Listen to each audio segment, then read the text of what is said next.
Happy 2024. And this is the last one we're doing before our summer break.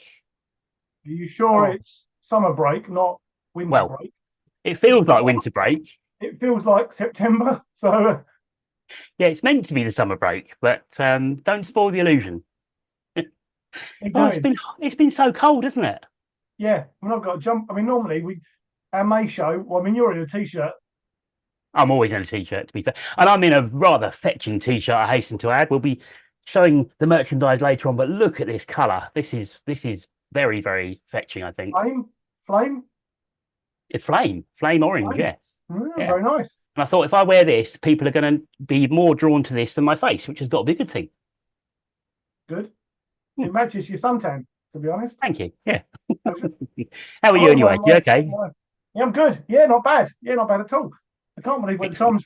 time's gone. It was just like, is it a month since we did this last? Well, it is, but then you haven't really been here for the last month, and we'll find out why later on. But yeah, it does just yeah. I mean, it always goes quickly. This is the last one. We're going to have a break in June and July, back in August. Hopefully, fingers crossed. So yes, hopefully we're going to have a nice show this evening. We've got a few bits coming up, haven't we, Steve? But first of all, shall we tell people how they can join in with the chat and general merriment and banter and all those kind of things? Let's go. Here we are. Yeah. So as usual, if you've got any questions, comments, all that sort of stuff, um, our email address is on there. It's ebwstalks@gmail.com. And we say it every month, and we hopefully all those who are watching are subscribed to our channel. If you're not a subscriber, then why not? So there's a bell in the bottom, on the underneath your screen. Click Down on there that. somewhere. Just down below there somewhere. There's a bell. Click on that, and you'll subscribe. So when we notifications of new YouTube content from us will be on there. So please do that, and also give us a thumbs up if you're. I mean, you've only seen 2 minutes of it, so Yeah, but the t-shirt alone has got to be worth a thumbs up, surely. I agree completely. I mean, Does if we anyone check else agree? live, I want at least 10 thumbs up for this t-shirt in the next couple of minutes, or I'm going to go home. Although I am already home, so I don't know how that will work. But there we go. Well, if you haven't got 10 likes in 5 minutes, then we'll shut up shop for the night. Yeah, I would say I'll take it off, but I'm definitely not doing No, that. please, no. We don't want to be banned from YouTube. There'll be lots of thumbs down if that happens. Exactly. And we are going to try and check the emails tonight. So normally we miss emails, but on our run sheet, I've got 1, 2, 3, 4, 5, 6 lines on here at various points in big letters saying check emails multiple times across the whole page. So hopefully we will check your emails. But that does bring us on to the first of the first and last actually this month apology. So we've got a little apology from last month, and it's a double apology. So it's an apology to Nico Devro, who sent the picture in. And it's also an apology to you, Steve, Oh, because if I'd shown the picture the next morning, you could have gone outside and looked over the road pretty much and seen this little chappie, Glow Warbler. Willow Warbler. So yeah. So for those Nico lives just across the road from me, so that's a really good local bird, especially to get in his garden. So yeah, thanks, Matt. And he managed to send that picture in live last month to tell us it was literally outside, virtually at that moment in time. And I missed it. So it's a month late. I do apologize, Steve. And I apologize, Nico, as well. Sorry. But it's there. And what a lovely bird. They're really, really smart, aren't they? Yeah. So yeah, not a common bird nowadays in Essex. So really good record that is. Yeah, no, definitely, definitely, definitely. Right. What have we got coming up? Well, we've got loads of people watching tonight. Ooh, I mean, there's okay. 50 odd people watching tonight. Loads of good evenings and hellos. I'll run very, very quickly through them because we've got an action-packed show tonight. If I'd have pressed the right button, I could read them, but I'm just waiting for the YouTube to load. Oh my word! Thought it was going so well. What Oh, have we got coming up? well, Go that's on. not me. Oh, is that all right? Yeah, yeah, yeah. Okay, cool. So sorry. So we've got David Gotts, Liz Huxley, Ray Watson, Mike Davis, Annie Meadows, Pete Dwyer, Mo Jackson, Brian Priestley, Mel Shepherd Wells, Kathy Hoskins, Richard Chew, who's watching from abroad. More of that later. Mike O'Hanlon, Paul Daughtry, Tim Davis, Susan Pembroke, Mark B, or it's Mark and Charlie, Dave Webb, Ron Furman, Sarah Henson Webb, oh, Tim Haywood, Oh, Sean goodness. McQueen, oh, and Michael, oh, I'm just reading it and the web page is closed. So I can tell you haven't got a career in teaching when it comes to calling assembly, to be fair. no, I don't think you're very good at that. I do apologise. I'll get detention for that. 100 lines. Oh, yeah. No, thanks for everyone for watching. Hello, everyone. So we said this before, and we're going to say it again. This is going to be a quicker show than normal tonight, because someone has got to get up at what time in the morning? 5. So 5. Okay, so not bad, not bad. As long as I'm in bed by 9:30 would be nice tonight. Yeah, all right, okay. Yeah, right, okay. No, so we've got a few bits and bobs coming up tonight. We're going to look at the photo competition. We've got a competition to win a book. We've got a special guest coming on to tell us all about a duckling survey, particularly focusing on mallards that everyone can take part in, which is going to be good. And then we've got all the other bits and bobs, roundups of things that have happened, things that are going to be happening, where we've been, what we've seen, and your pictures as well. So all the usual bits and bobs. But to start with, we're going to do the photo competition. Now, harking back to the winter, although it still does feel like winter, as we've already said, we did have a winter winner, and that was Mike Clark with his lovely picture of a long-tailed tit. And he's only fairly recently shared a photograph of him holding the prize. So I'm going to quickly show that. There we go. And I just love that picture. I thought it was a cracking little photo. And we popped it in a frame that we thought complemented it quite nicely. And hopefully Mike's really pleased with it, and that can go on his wall somewhere. So thanks for sending that in, Mike, and thanks for entering the competition. That was a nice shot, that was. It was, yeah, really nice picture. So the current competition, let me just get the page ready. Here we go. For those of you that haven't taken part, it runs until about 8:15 this evening. So there is still time to vote. You've got time. And hopefully you can see that, Steve. Yep, I can. Yep. Lovely. So this is our spring 2024 bird photography competition, the final. And basically this is on the EBWS website. So it's ebws.org.uk. On the front page, there's a link to this page. Just click it. And then you'll go through. Now, the way this works, many people have been voting already, which is great. Thank you. It is a little bit convoluted, but the reason we've done it is we wanted kind of one landing page for voting, so that all the different platforms, social media, our website, and so on, can all be directed to the same page for the vote, because it just makes things much simpler. So from our website, you read the instructions at the top. You choose your favorite photograph. You've got this lovely blue tit in flight, a gorgeous waxwing eating a berry, pheasants fighting. This is quite a special one, isn't it, Steve? Yeah, that's nice. I like that. Yep, a couple of pheasants having a good old scrap in midair. And then a very topical turtle dove. They started to come in fairly recently, and a nice turtle dove photograph through the foliage. So once you've chosen your favorite, you simply, and I'm not going to do it because you'll see the current results, but you click on the blue button, and then you go to a voting page, you highlight your favorite, you scroll down to the bottom of the page and press vote. So it is quite straightforward. Yep, I voted just before we went live because I've been meaning to do it all day and just remembered. So so if you haven't voted, like Matt said, get on the website and vote now. You've got about half an hour or so left to vote. As always, we always have some honourable mentions, or we have done the last 2 or 3 competitions. So no expense spared. We're going to do the same thing again. Here we go. Right. Can you see? Yep. That. Right. Oh, so nice. and don't think any of these pictures made it through to the voting stage, if I remember correctly. Or one of them might have done, actually. But none of them are in the final. So I'm not giving away any photographers' names that I shouldn't be. Reason we've chosen this one is you just don't often see Chetty's warblers out in the open having a bit of a sing-song, do you? No, I mean, we always hear them. I mean, if you see them, great, but to get a view like that is, good, really good. Particularly in song. I mean, sometimes they'll come out very occasionally, once or twice. I think I've been kind of scolded by, ones come out calling, or you're doing that little tacky call they do, little. Yep. But I've never seen one out singing like that. So that's a cracking shot, Jan. Really nice. Next one. Tell us about this one, Steve. Oh, that's good cracker, isn't it?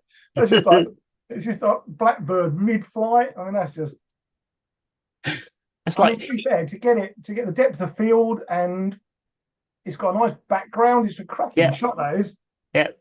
I think he just needs a Superman cape, to be fair. Yeah, you could put the old Man of Steel thing. Yeah, Yeah, definitely. It yeah. just shows that birds can fly without wings. There you go. That is amazing. No, I love that. It's a Do cracking like shot by that. Yeah, it's Steve fun. Cox there. Well done, Steve. Yeah, great picture. This one I had to include for you. Oh, Yeah, sorry. Yeah. I thought it's the last show before the summer. Let's send you into the summer happy. So we had to have a picture of Medgold, one of Steve's favourite birds, as you will know. look at that. What a This is a cracker, this one. Bright red bill, yellow tip, bright red legs, black head, as we all know. The white sort of eyebrow and bottom eyebrow, whatever that's called. Yeah, cracking bird. Lovely bird, really is. So that's a great picture, Andrew. Thank you. Yeah, lovely. And then this one, we both liked this, didn't we? Yeah, do you know what? So yeah, we whittled down the top because I mean there's like 100 odd entries, weren't there, this time?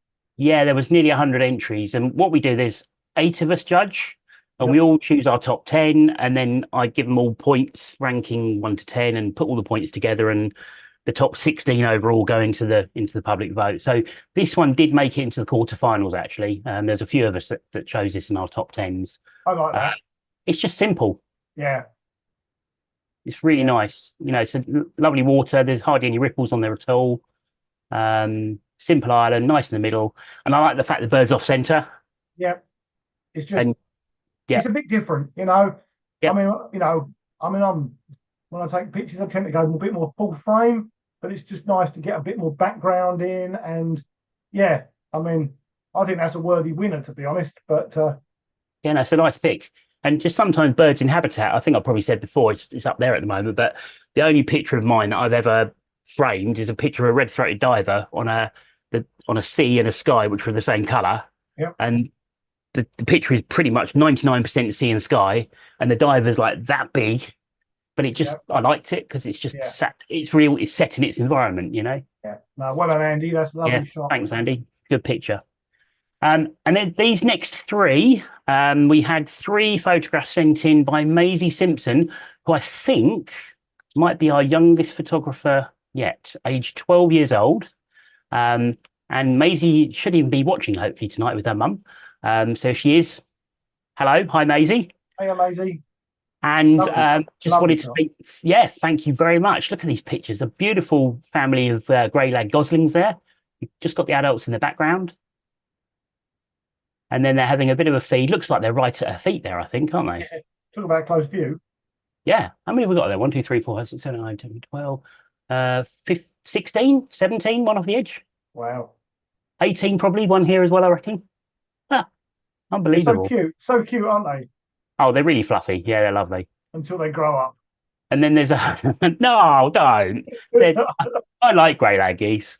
So you've got 5, 6, 7 adults here. So I presume these like fresh goslings, it's like a mixed family, isn't it? Yeah. Yeah. And they're all kind of herding around and protecting the young.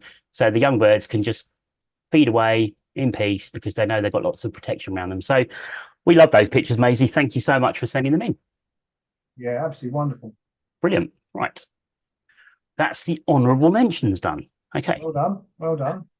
What are we doing next? I mean, while we're talking about photographs and stuff like that, obviously it's breeding season. Mm-hmm. So, common sense is, hopefully prevails where people don't get too. If you're out taking photographs, birds are in the middle of nesting. Weather's not great at the moment, so just be mindful of how you act, and no disturbance is good and stuff like that. Really. Yeah, definitely. I mean, those are rules we should be following all the time, obviously, but particularly, as Steve said, at the moment, it's breeding season. So it is tempting, if you've got a camera and you see a nice bird and you think, I could get a nice picture of that if I can only get a bit closer. don't do it because it's just not fair on the bird. If you disturb an adult bird away from the nest, away from its chicks, that it could be away for hours. There was actually something on the news tonight I saw before we started, where someone somewhere, I can't remember where it was, has shone a laser into a peregrine nest box. The chroma peregrines, I think, Matt. Yep, there you go. So probably someone with a webcam thinking, "I wonder if I can see my laser." And the adult bird, it went for about 10 hours, I think. Fortunately, the chick was okay, but any disturbance you make, particularly at this time of year, the birds use so much energy to flee, and sometimes it can take them days, literally days, to recover. And if they're trying to support young as well. So I know, or I hope, everyone watching would keep their distance, but just bear it in mind. And if you need to get closer, just get a bigger zoom lens or something.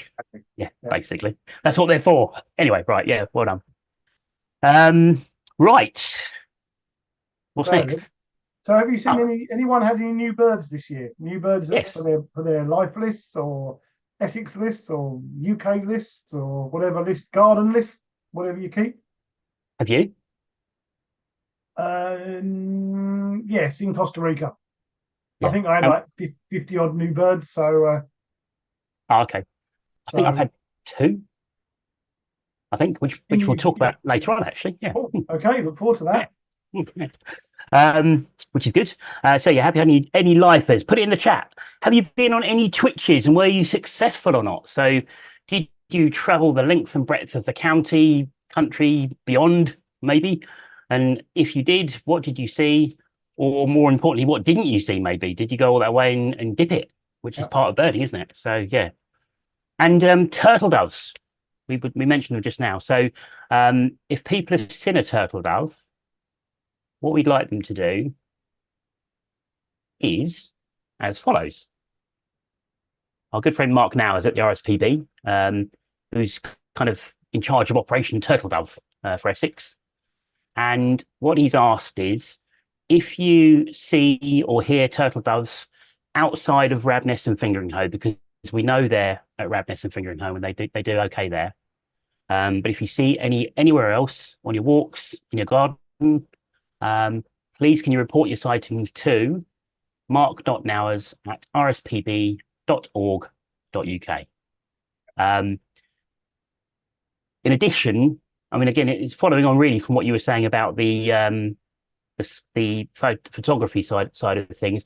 I think this time of year, it's also important just to be careful what you're putting out there generally. So if you know there are sensitive species, for example, if you had turtle doves nesting in a tree in your garden, or if I did, I wouldn't broadcast it to the world. I'd let them get on with it, and maybe tell people later in the year or next year or whenever, but certainly not now. And it's something that the society do work to try and sort of limit the amount of information on certain sensitive species we put out there. And it's something that we're reviewing all the time as well. So just to remind people, birding is great fun, but we've got to make sure we consider the birds all the time, please. Yeah, absolutely. Thank you. Right. Good. That's enough of that. So a couple of things. Frankie Robertson said he got a turtle dove at Fingering Hoe, so we know that's a really good place. Yeah. He saw one down on the Knepp estate. Okay, that's good. Good record. And then Robin said his most recent lifer was a wheatear in Epping Forest, which is a really good record. Oh, there's a few. Steve Hallam went to Sutton Heath for nightjars, and he heard loads. But excellent. He didn't see one. Ray Watson, surf scoter of Walberswick, was a lifer. That's nice. He's a good East Coast bird. Very good. Katie Taylor saw her first willow tit on a recent holiday to Northumberland.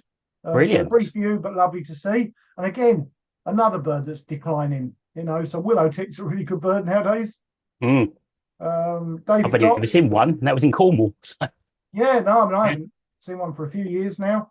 David Gott said it was quite basic. He said, but he saw his first hobby at the weekend at Abberton. Brilliant. Good. Mike O'Hanlon, they're all coming in now. Mike O'Hanlon and Steve Entwistle saw an eastern subalpine warbler at Holm Dunes in Norfolk. So that was a new bird for them. And, that's very good. Yeah, nice. Mark B.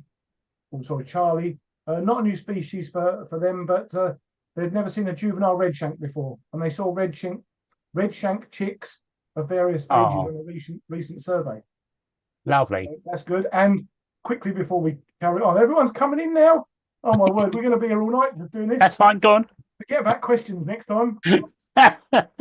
Pete Dwyer saw short-toed tree creeper in Portugal. Yep. And Michael Goodchild saw his first gargan at Abberton on Billett's Flood.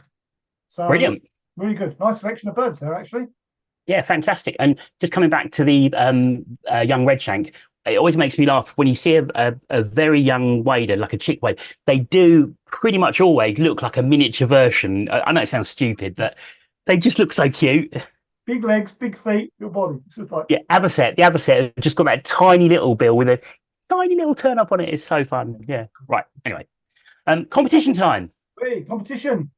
Yes. So we advertised this over the last week or so. So hopefully people know about it already. But we've got a book, and the book is Where to Watch Birds.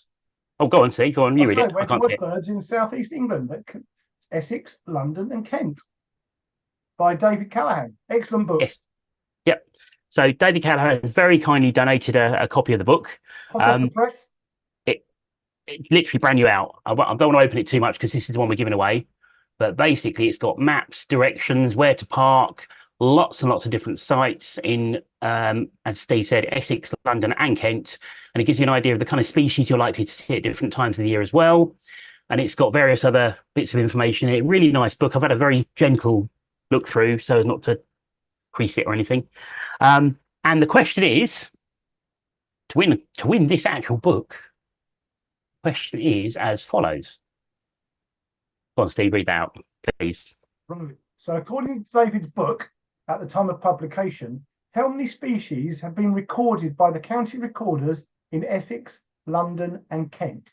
So that's all three counties together. So don't put your answer in the chat, please. This is straight, if you can text this number. So it's 07377. Remember to move the camera, 547 951. Yep. And what we'll do, we're going to run this until we get back after the break. And then whoever's closest will win a copy of the book. And if you can text your name when you send your answer in as well. So if my guess was 5 species, for example, I'd put 5 Matt Turner. And I'll contact you afterwards and get your address, and we'll pop that in the post to you. So good luck, everyone. It's definitely worth winning, and it's only a text. So have a guess. It's just a number, isn't it? Right. Absolutely. No, it's good. Good. I wonder what the answer is. If anyone wants the phone number again, just put it in the chat and I'll put it up on the screen again and maybe take a picture of it. But hopefully everyone had a chance to write it down there. Right, okay. Any feedback, Steve? I think we've been covering it, haven't you? Yeah, just a couple more. Sean Mulqueen, woodchat shrike and grasshopper warbler both at Raynham for new birds. Yep. Mick Woodruff, evening Mick, he says new scene from his garden list was 3 gadwall. Nice. Good garden Very bird, nice. that is. Very nice, yeah, definitely. And then Tim Hayward had 8 lifers on holiday in Cyprus.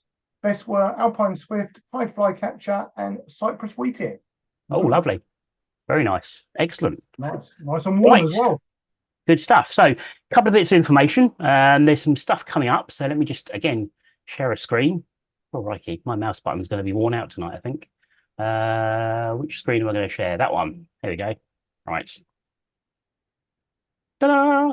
So Richard Allen, the renowned artist who lives just down the road from us in Colchester, who lives in Wivenhoe. And he is taking part in a summer exhibition at the Naze, which takes place from the 22nd of June to the 8th of September.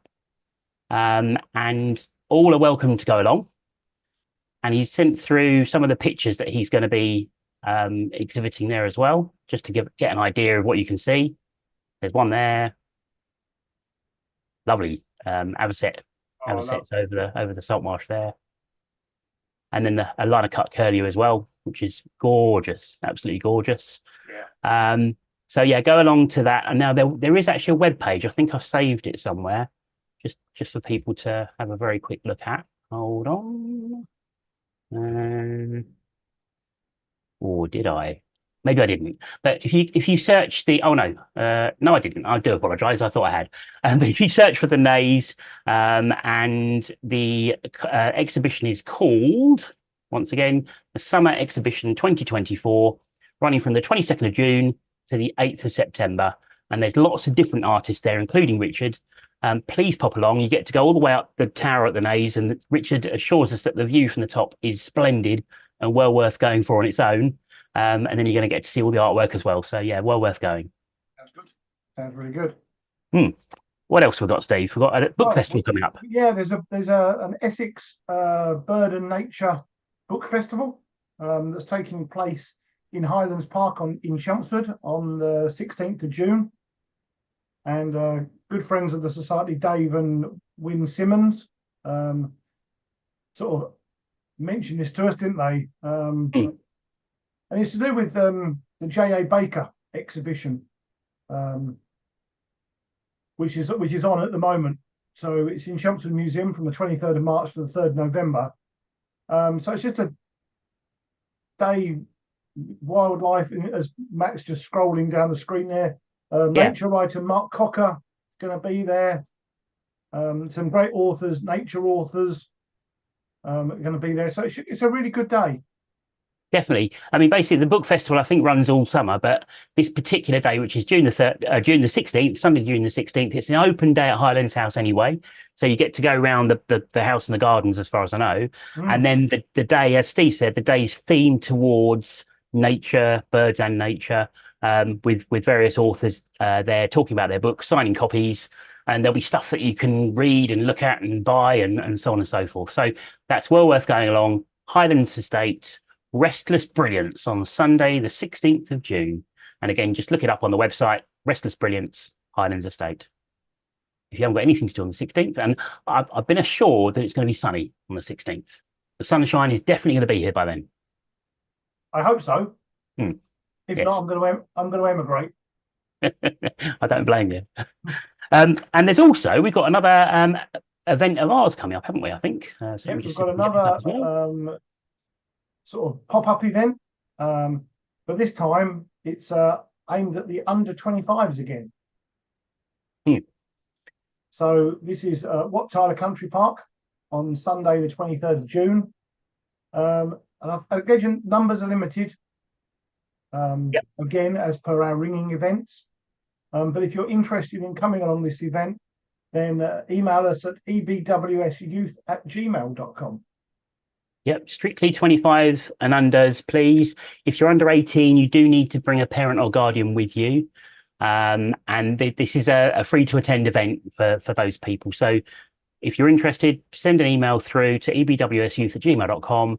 And Ollie Cottis, our youth officer, will get back to you and confirm whether you're able to attend. So that's definitely one worth going to. And the other event on here, we had one of these a month or so ago. There was a work party down at Bradwell, which I think was really well attended. And they're doing another one on Sunday, the 30th of June. I think the idea really is you just sort of turn up and grab a paintbrush or a broom or a hammer and nails or whatever and just help out, don't you? Absolutely. Yeah, there's always a bit of maintenance needs to be done. And obviously with summer, the birding's a bit quiet, so it's an ideal time. Great bunch of observatory team, if you call it. There'll be tea. There will be tea. There's always tea at Bradwell. Maybe even biscuits. But good. So again, if you're free to attend on the 30th of June, anyone's welcome to come along to that. And I think I've just disappeared off the screen. Hang on a minute, my camera's playing up tonight. There we go. Give it a bash. I might come back in a minute. Is that a flame t-shirt? I think so. I've broken the camera. Broken the camera. You can still hear me though. So info.ebws@gmail.com. Right. Let's stop sharing. Let me see if I can unplug and plug back in my camera. Hopefully it'll work. Hang on a minute. Oh. I don't know what that means. Hang on. Ooh. Try again. A minute. You might have to do the rest of the show on your own, Steve. Hold on. Thanks, Matt.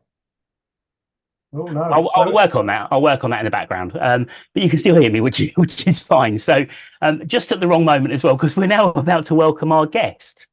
So we're going to be finding out about a wonderful and rather exciting Mallard and duckling survey. And if I can work out how to bring this. Doesn't seem to. I think something's going a bit wrong my end actually. Oh, you're right there. Yeah. Hold on one second. I might be having some technical issues. Hold on. Okay. While you're just doing that, quick Yeah. couple of things.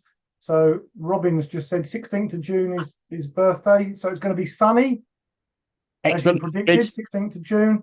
Yep. Do you know what time the ringing demonstration starts, Matt? Just out of curiosity, because Frankie's just asked. Okay. To be fair, that's still to be confirmed. We'll probably be sending out emails, social media. Yeah, It's cool. usually quite an early start, so I think we met before about 7ish, wasn't it? Yeah, something like that. Yeah, thanks, Yeah. mate. Just It's fairly early meet, but we will be sending out some information on that. So if you subscribe to our mailing list on the website and keep an eye on social media and so forth, we will be sending out the information. Yeah. yeah. And then Pete Dwyer said 30th of June is Mrs. Dwyer's birthday, so he definitely won't be going to Bradwell. I think it's a perfect opportunity to drag her along, to be honest. Absolutely. What better way could you celebrate a birthday than grabbing a paintbrush and painting a fence or a door or something? Yep. Hmm. And then Right. Kieran's just messaged, where is the Naze? So the Naze is up in northeast Essex. It's pretty much the northeast corner of Essex, Kieran. So Yeah. So yeah, it's kind of, you go through Walton, don't you? Go through Walton on the Naze, and Walton on the the Naze, and Naze the Naze itself is is the right at top. the end. Yeah. Yeah. Cool. Yeah. So, Sorry, all good for me apologies. then. Right, let's bring in Right, let's bring in. So we've got Hannah Coburn. Just about to bring her in now. Here we go. Now that our technical issues have thankfully seemed to rectify themselves. Hopefully Hannah will be here. There we go. Hi Hannah, how are you doing? Hello, great, thanks. Good. Sorry about that. A few technical issues there, a little bit later than we thought. But you're here to talk about ducklings and mallards, aren't you? Yes, I am. So this is your PhD, I think, isn't it? Yeah, so I'm a first year PhD student at the University of Essex. So I've been doing this about 9 months now. I'm in the midst of my first fieldwork season, so I'm also up very, very early tomorrow morning. not the only one then. What time do you got to get up? 5 o'clock as well. Oh, crikey. Okay. Well, I'm getting up at 7 tomorrow morning, so I'll have had an extra couple of hours sleep while you two are out doing your thing. So yeah. And the weather looks rubbish tomorrow as well. Yeah, think of me lying in bed in the cozy warm and getting up to my coffee and bowl of cereal and while you're out and about in the wet. But good weather for ducks though. Exactly. That's definitely. the good thing about ducks, that rain doesn't always stop the fieldwork. Yeah, they don't mind when it gets a bit wet, do they? Okay. So, yeah, do you want to tell us a little bit about there's basically a duckling and mallard survey that Hannah is involved with and that we can all help with. So I think Hannah's got a few slides that she's going to go through. And if anyone's got any questions, as always, if you can please pop them in the chat and we'll put them to Hannah at the end. And we'll be able to see how we can get involved. So over to you, Hannah.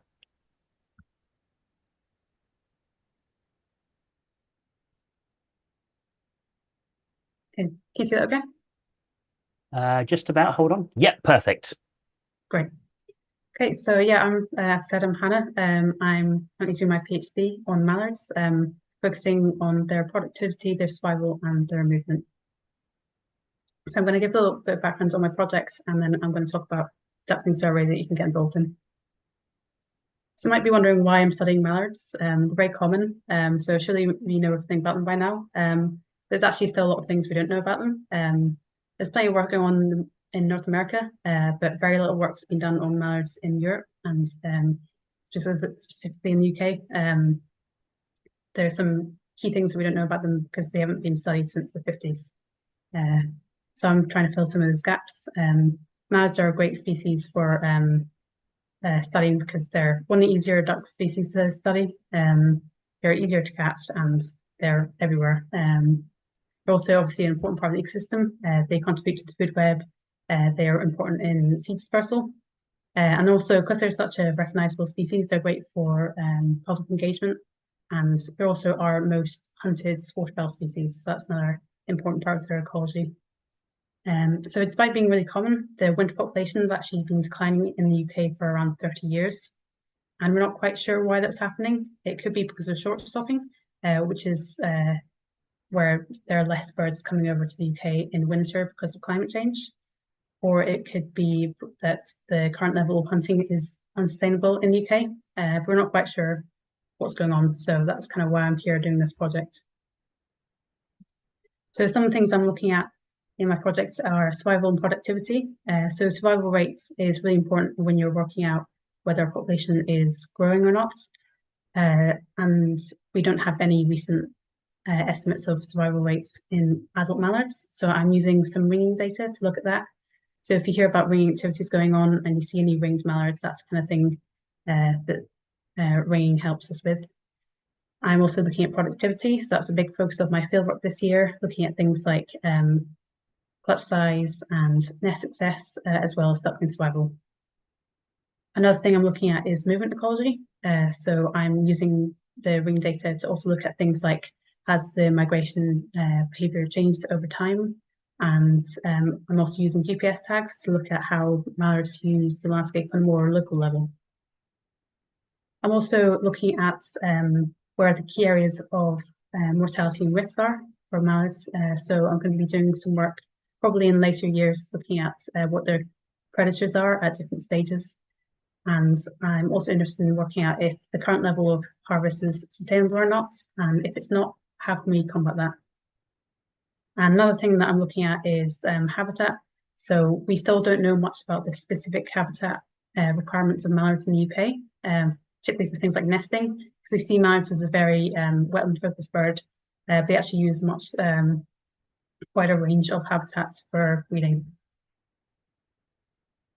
So the focus of my fieldwork this year is productivity, and I'm based at Aberdeen Reservoir, which I'm sure many of you are familiar with.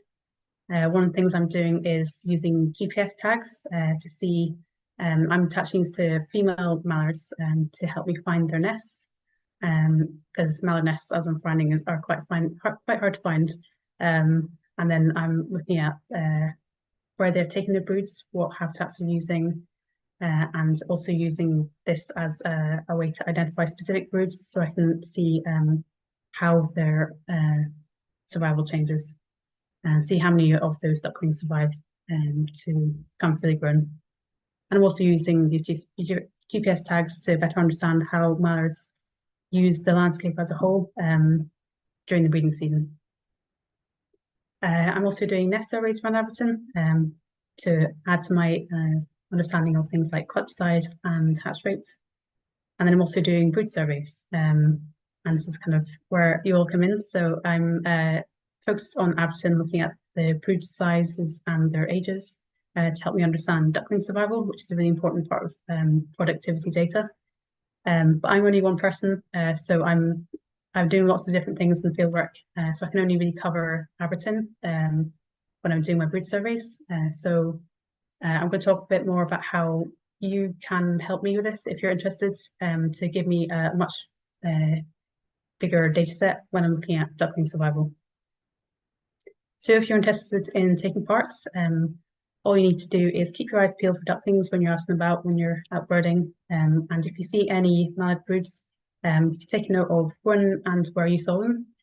So the date and then the location as specific as you can. So a GPS point or what 3 words or just a description of where on a certain site you saw them.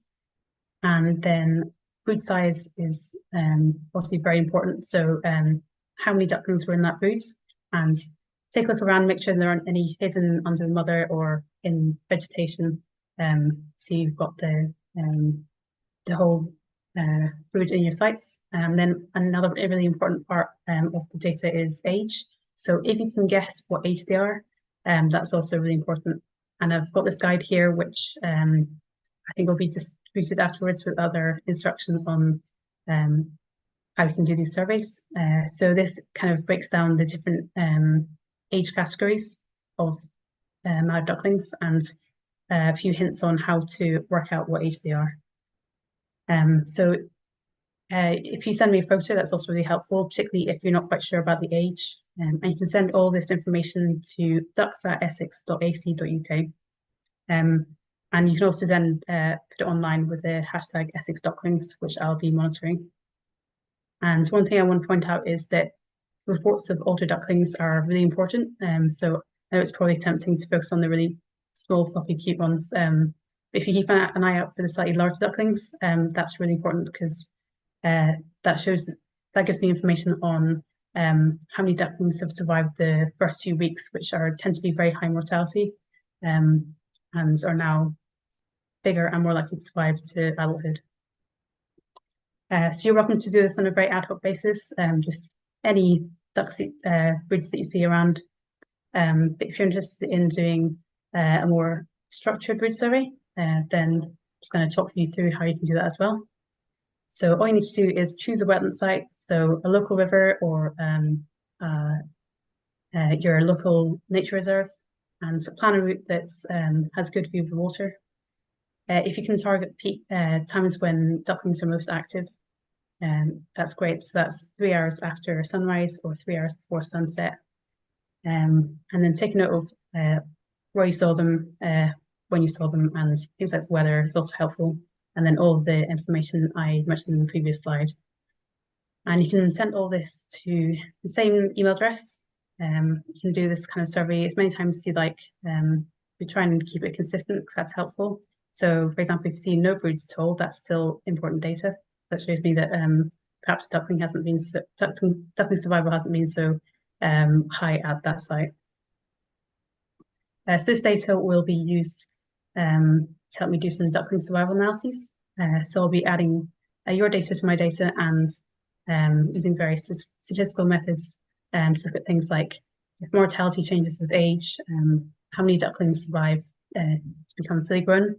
And as I said, it's a really important measure of productivity, because essentially productivity is how many young are being produced, which become fully grown in relation to the number of pairs.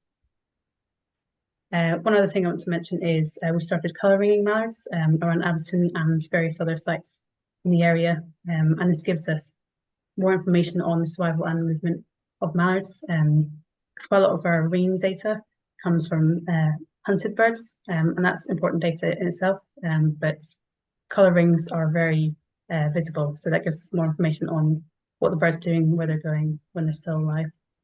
And you can send any records of any colour ring mallards that you see. So they're yellow colour rings with 2 numbers or letters.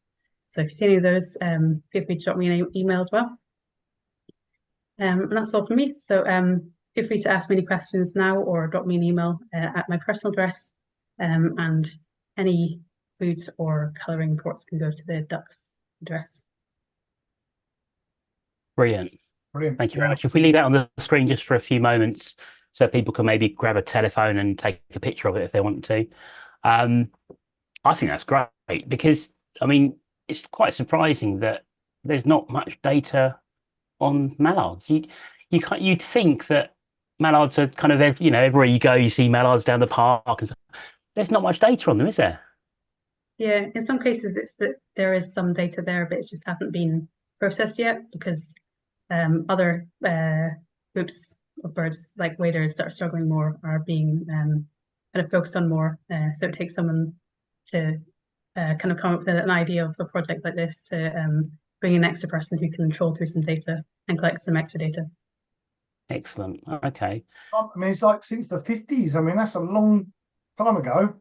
Yeah. You know. Yeah, I mean, so hopefully people watching tonight will take part. That's the main thing. I'm going to give it a go, because my local site, RD, as people know, at the moment there's at least 4 or 5 pairs of mallards there, and unfortunately 3 of them seem to be spending most of their time right by the side of the road. Obviously, I presume they're used to people feeding them, but every time a car goes along there at like 50 miles an hour, you think something horrible is going to happen. So I do try and make sure that I jump in the road when there's cars coming if I'm there. But hopefully 1 or 2 of those pairs will actually pair up properly and might get some little babies, because I've had them there before. So if there are some there, I will definitely submit some information for you. And even if there's not, I'll probably send in and say that there were pairs there, but there wasn't any chicks that I saw. So Thanks. yeah, and definitely people. Is it just because obviously your ringing is Abberton and the Greater Colchester area, but do you want data from all over the county? Yeah, all of Essex is great, and other nearby areas as well. Anyone that's interested. Excellent. That means well worth checking your local parks and stuff. for colouring ducks, because it's amazing how they travel between sites.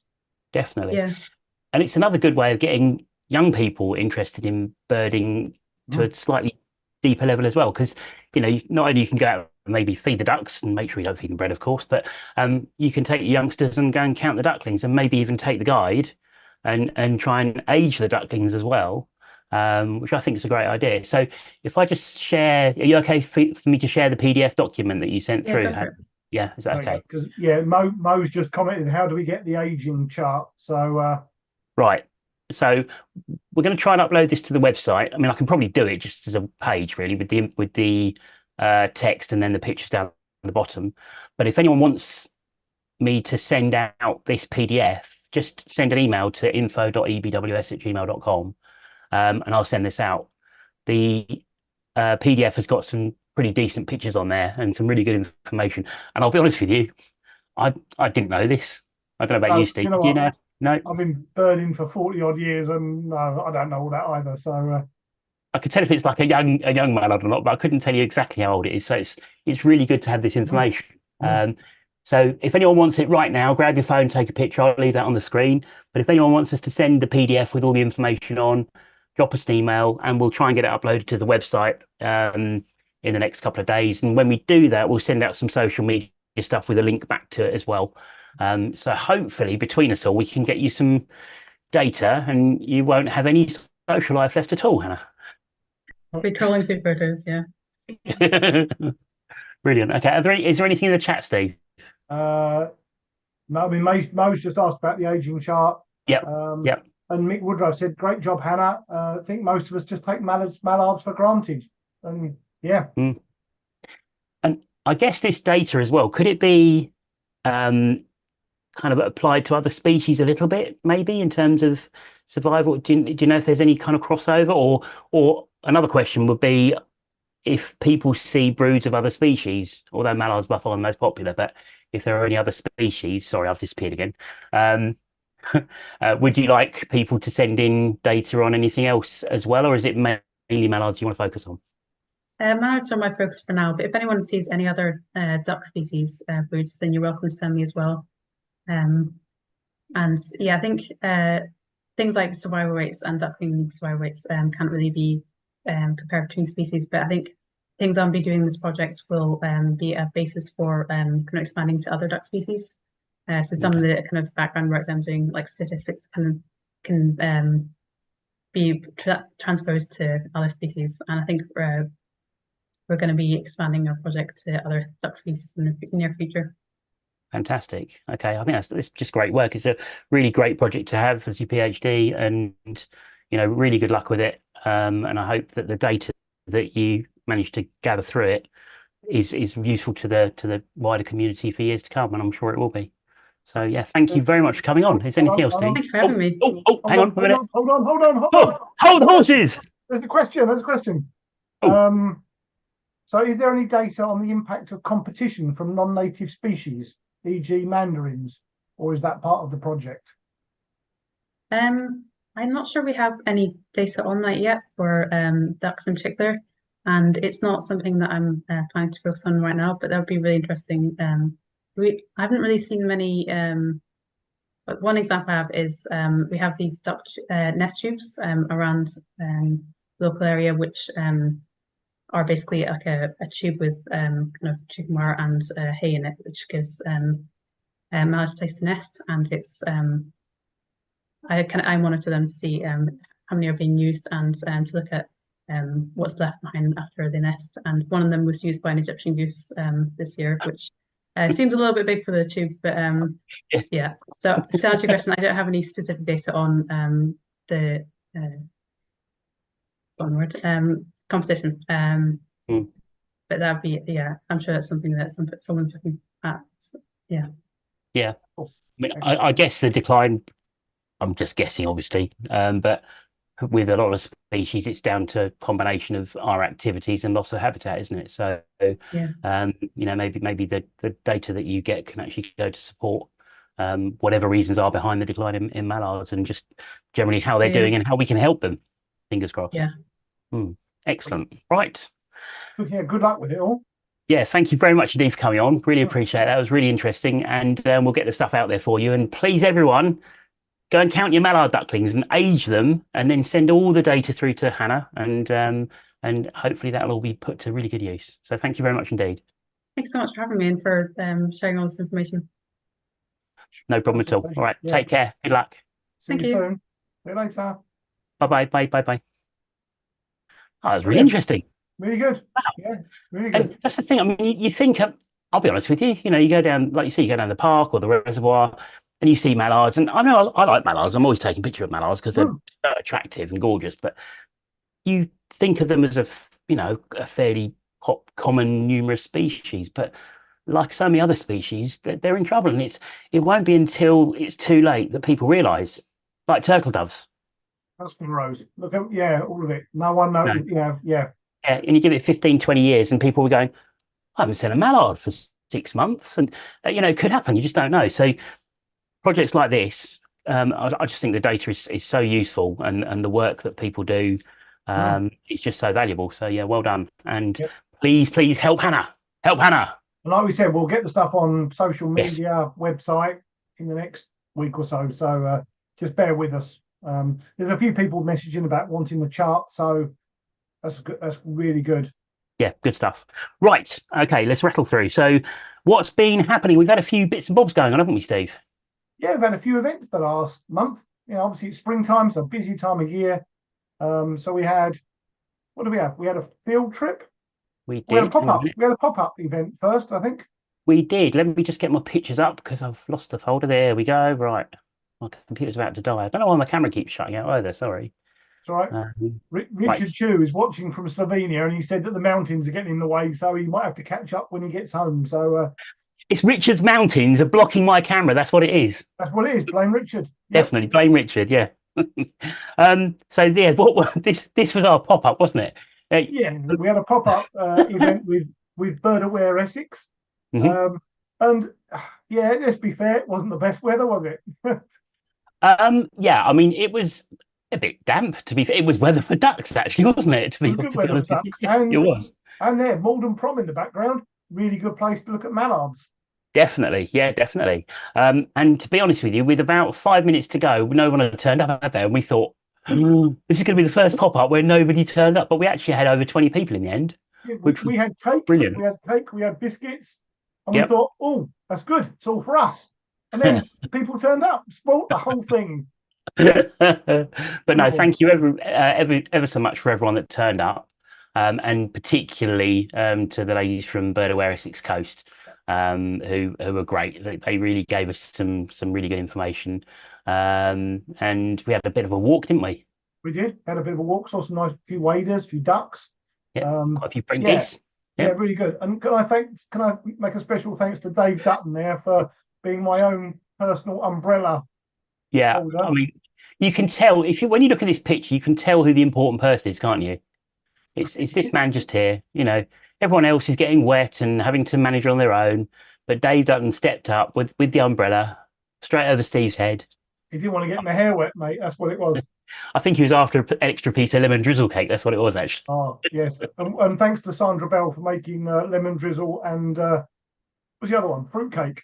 So, yes, it was fruitcake. And there was also another lemon drizzle cake that turned up. I'm not sure who bought that, but whoever that was, thank you very much indeed. Yeah, that was great. And thanks to you for bringing biscuits. Yes, pleasure. Still got some more. So.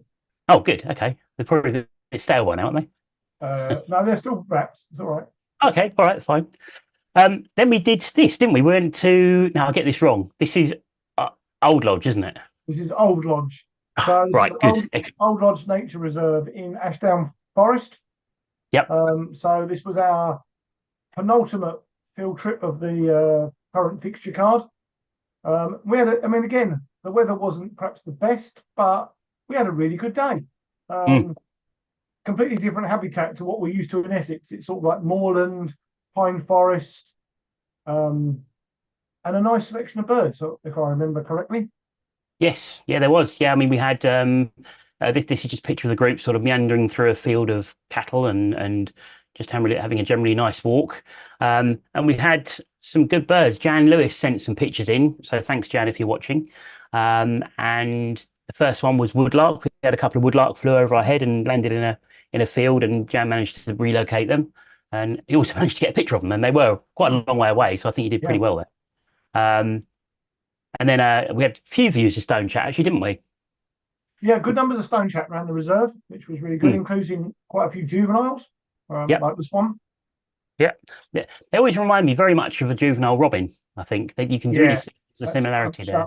Yeah, definitely. And then we had a few of these as well, didn't we? Yeah, so Old Lodge is a really good place for red starts, common red starts. So yeah, we had some really good views, and I mean, again, they weren't always close, but Jan did really well to get this shot. Definitely, really good picture. Oh, and then I like this, Raven. So go on. I've no idea what he's eating there, but it's probably not very savoury. So, so yeah, I mean, Raven. I guess Raven in flight when it's not calling, you're kind of looking for they've got a long tail, haven't they? You can see a bit of the wedge going on there, and obviously the very really long feathers, long fingers on the hand, long winged, and just big bill, and so on and so forth. So yeah, cracking. I missed that. I'd lagged back a bit, and you picked that up with the group, didn't you? So I did, yeah. Luckily, yeah. I don't think it was for this particular time, but we had one that was calling. So okay. This one's not going to be calling with a beak full like that, I don't think. No, wouldn't have thought so. And then we also had quite a few willow warblers as well, didn't we? Just thinking. Again, yeah, that mixed habitat down there of sort of silver birches, pines, really good for willow warbler. But we didn't get tree pipit. No, it's very unusual actually. I was almost actually, I think a couple of the groups saw tree pipit. Okay, yes. No, you're right. I think they got there a bit earlier, didn't they? And they went off. And, so we split up into two groups. One went clockwise, one went anti-clockwise, and the anti-clockwise group saw one, didn't they? Yes, yeah. But it was good, yeah. Well done for Jerry Johnson for organising the field trips. Definitely, and thanks again to Jan for sending the pictures in. And then there was our first under 25s event, which was held by Ollie Cottis, and Ed Bateman helped him out. So thanks, Ed, for helping as well. And they had a morning at Abberton Reservoir, which is always a great place to see some different birds. And from behind, I think that's Ed. Oh, I can't tell people back of their head. That looks like Ed to me, but I'm not sure who this is. But anyway, and that's definitely a barn owl. I can tell that, even though it's behind my camera. So. That's definitely a barn owl. Yeah, thank 100%. You. I got one right. I'll stick to the birds, to be honest. But yeah, I mean, I think they had a really good morning. There was half a dozen or so young birds turned up, which is brilliant. Thank you very much indeed. And don't forget, we've got the ringing demo at the end of June, so that's another one to look forward to. What else have we got coming up in the summer? So we've got one more field trip, which is in a week and a bit's time, and it's our final fixture of the current season, and we're off to Hickling Broad. Okay. Which would be nice. And it's fully booked. I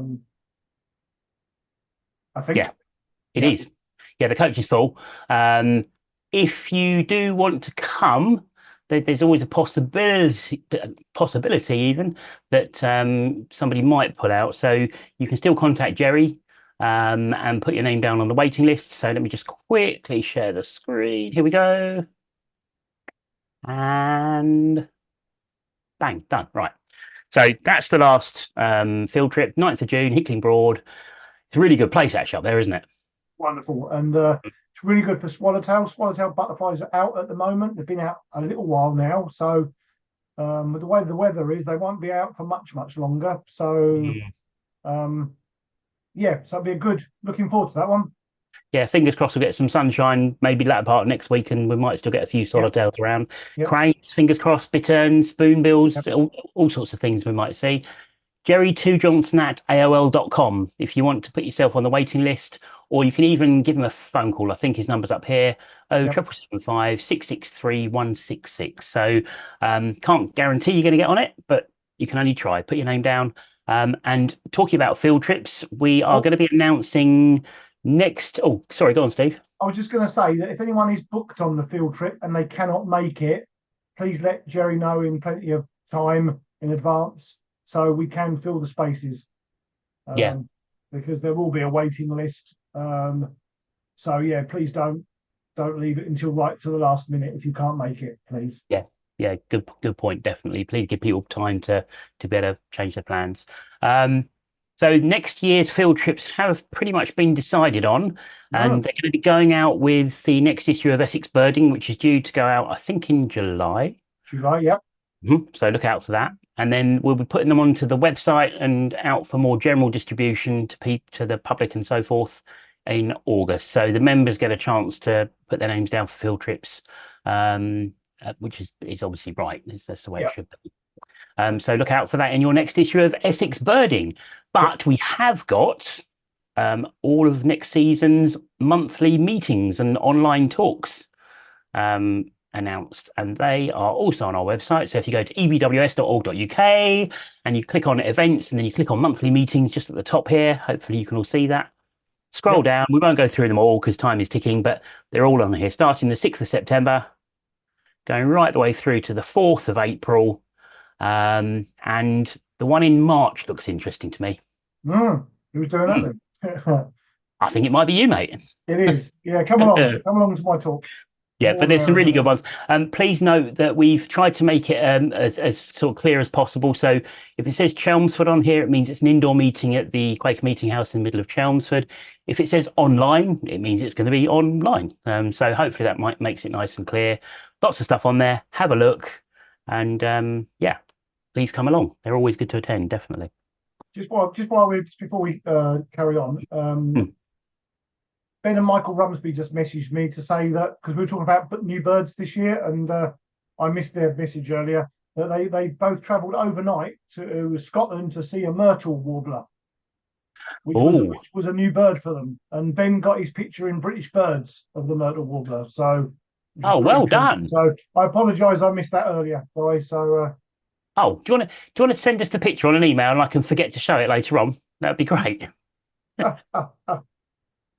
Seriously, if you get the chance to pop it on email, I'd like to see it and see the picture that went into British Birds. So well done. That's really, really good. Nick Woodruff said he was at Hickling less than a week ago and he saw cranes, bittern, gargany, cuckoo, 11 willow warblers, and 3 swallowtails. So good. Fingers All crossed. we need is decent weather. Fingers crossed. Right. Okay. We might be doing a pop up during the summer as well, but we don't know if we are, when we are, where we are, what we're doing. Subscribe to our newsletter, go to the bottom of the homepage, put your details in if you haven't done already, and we'll let you know what's happening in the summer. But to be a member, what do people get when they're a member of Essex Birdwatching Society? Merchandise. They get stuff. Look at this. They get stuff. Things and books and goodness knows. Card. £16 is all it costs. The new Essex Bird Report 2022. Fabulous job done by Neil and Mick, obviously Mick Tracy, the county recorder who processes all the data. Neil's the editor of this fabulous volume, all of his sub-editors as well. Everyone that submits all the photographs, Sean Nixon for sorting them all out. It's a brilliant volume. And you get 2 of the Essex Birdings, don't you? 2 Essex Birdings. So each one comes out every 6 months, full of articles, photographs, sightings. I mean, it's 16 quid. Yep. That's like the price of a bottle of olive oil or something. I mean, it's like... Yeah, it literally is, isn't it? That's ridiculous. You know, it's great value. Really bad. Yeah. It's better for you than a bottle of olive oil. So if you're watching and you're not a member, please consider joining. Go onto our website and we'll have all the information on there. You can also buy things to celebrate the fact that you're a member. You can buy things like notebooks. You can buy T-shirts like the one I'm wearing, or these wonderful colours, blue and graphite and a creamy colour and a olive green colour. And there's a shopping bag that Steve's got. And there's an umbrella, which I won't put up because it's bad luck, although we probably still need these at the moment. Essex Birdwatching Society umbrella. And we've got a sign. There's one of these left. One sign left. We've got sweatshirts. Steve's wearing a sweatshirt. Yes. And there's also caps, and I have got one, but it's downstairs, so I can't put it on. But there you go. So loads of stuff. It's all on the website. You can buy it if you want to, and spread the word, which is always good fun. It's always nice to bump into people that have got their Essex Birdwatching Society gear on, actually, isn't it? So, yeah, nice. Now, Matt, any emails? Well, there's been one. I know that because I've already checked. Okay, good. And it's one with some pictures on, so we'll include it in the second half when we look at people's pictures. Cool. So don't forget, we're going to come up the break, we've got John's video coming up. Don't forget to enter the book competition. So if everyone has already got that information, hopefully, I don't think anyone's asked for it again, have they? No. The phone number? No. No. I'll tell you what, while I'm faffing around trying to find the video from John, let me just put that on the screen once more. So that's the question, and that's the phone number to text to. I have had some text coming in already, which is great. And I think I know where the video is now. So I'll leave that on the screen for 5 more seconds. 5, 4, 3, 2, 1. And there it goes. Right. And the second half is much shorter than the first half. So yes. Hopefully. Right. We said that, but it probably won't be. Well, it might be. Okay, hang on a minute. Desktop. Birds of Essex. Right. Mindful moment. So John Ward, wonderful John, our very good friend. And he sent in another one of his videos. And this was done with his new camera, which has got some rather snazzy slow motion stuff on it. So 2 minutes and 31 seconds of mindfulness from John. Here we go. See you later.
No.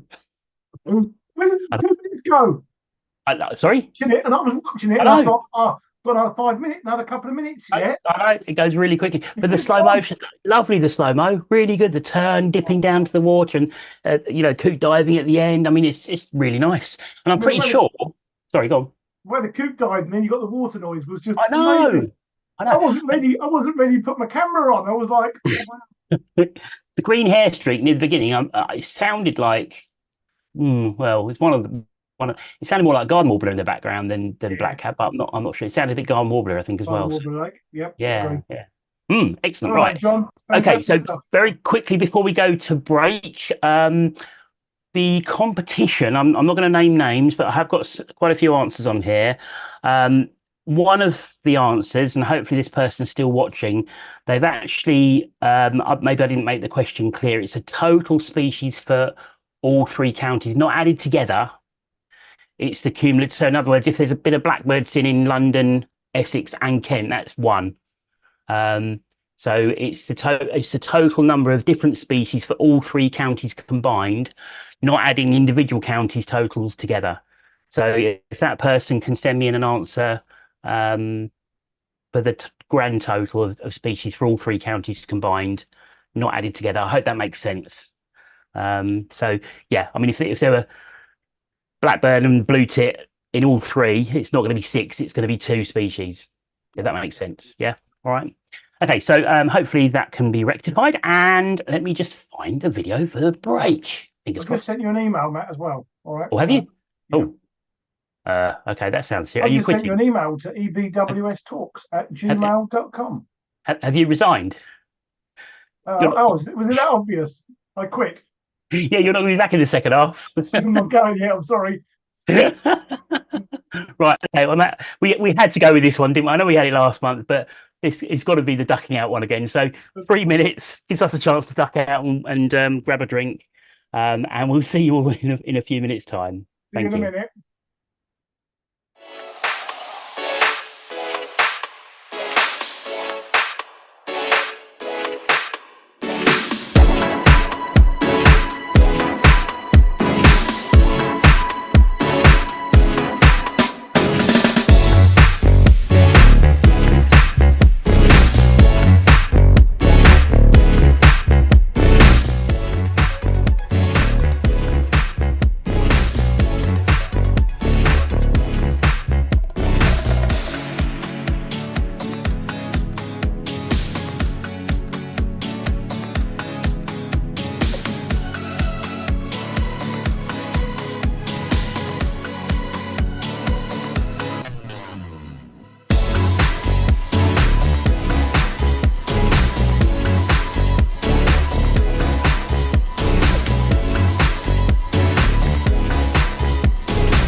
Anybody there? I'm here. Sorry. I thought you were dancing around the glitter ball. I was doing the duck. Oh, good. I like that bit of music. I like That's the, all right, I like, it's not I too like bad. that music. That's cool. It's not too bad. Right. Okay. So I was busy getting a drink. Well done. Goodness, we've had loads of emails drop in as well. Okay. Right. Yeah, we've had a few We'll have to comments. go through them in a bit. Right. So first of all, I'm just going to double check the something I should have done during the break and I didn't get a chance. So I do apologise. Okay, So do you want to fill for a second? Yeah, We need while a you're doing 5-minute that, break. had a few go on. comments. Okay. Susan Pembroke and David Gott said both wonderful John's video. Absolutely agree. Yep. And 100%. some bloke called Dave, that's his name on YouTube, says he's in Basildon and he's travelling backwards and forwards on the C2C to Southend 4 days a week, and he's not seen a single summer migrant. Yeah. Oh, really? Yeah. I mean, from the train, that presumably that is. Okay.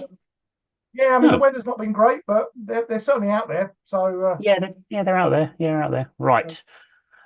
Photo competition. The photo competition has ended. Shall we reveal the answers? yay. Yes. Okay. Yeah. Really? Is that the best you can manage? Yeah. Yay. Yeah. Go on then. Yeah, go on then. All right. Okay. Right. Then, Hang on a minute. So, which one do you think won? Because no one knows. This time around, I hid the answer on purpose, being really annoying and everything, yeah. Okay. and I haven't told a soul. They're all good. I mean, obviously they're all good because they're in the final.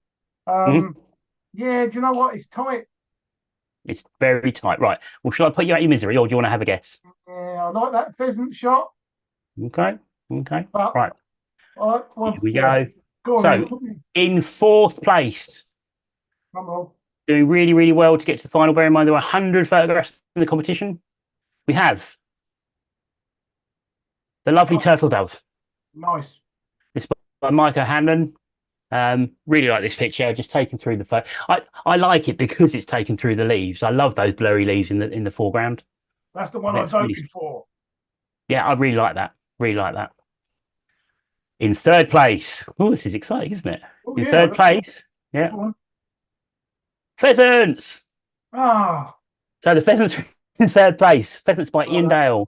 That's nice. I've got no idea what shutter speed you used to capture this, but yeah, really, really, really nice. They're really having a good old 2 and 8, those two, aren't they? Oh, that's brilliant.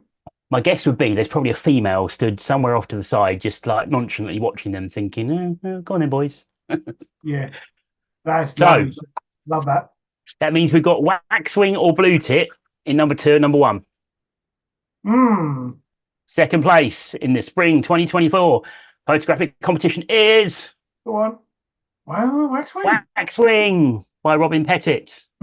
Lovely picture, beautifully exposed. I love the light on this one.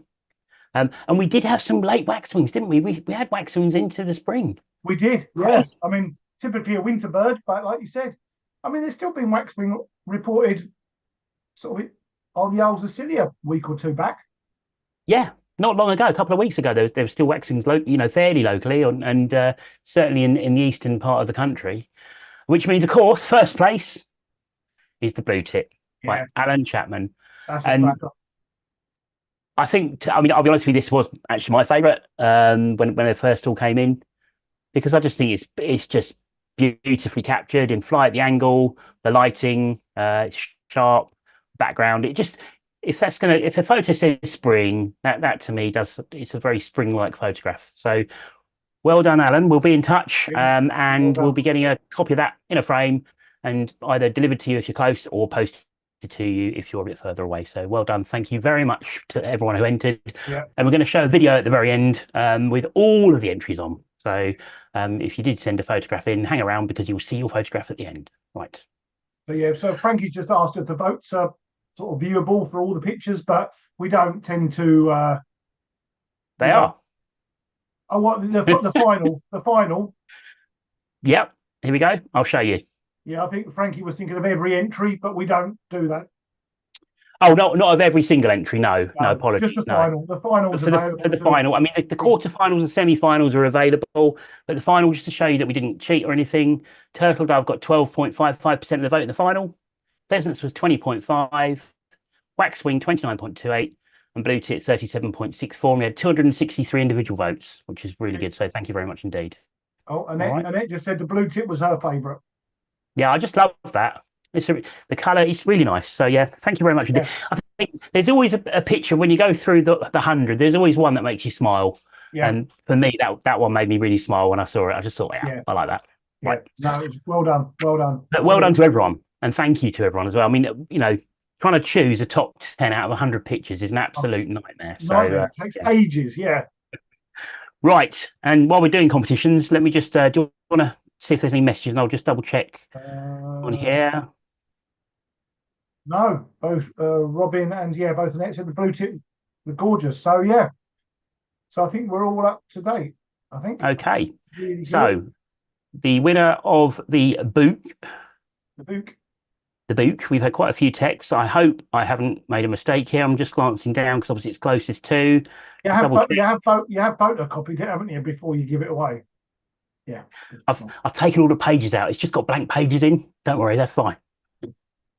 So the answer was 460.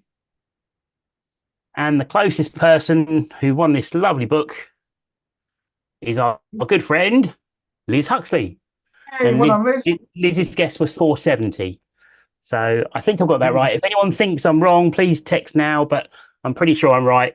And if I am, well done, Liz. Congratulations. Yeah. And we'll either get that in the post or I'll bring it over to you or something because you're not far away. So good book. Cool. And I'm sure you'll be able to put that to good use. Brilliant. Yeah, excellent. Right. Good. Okay. Where are we? Where we've been, what we've seen.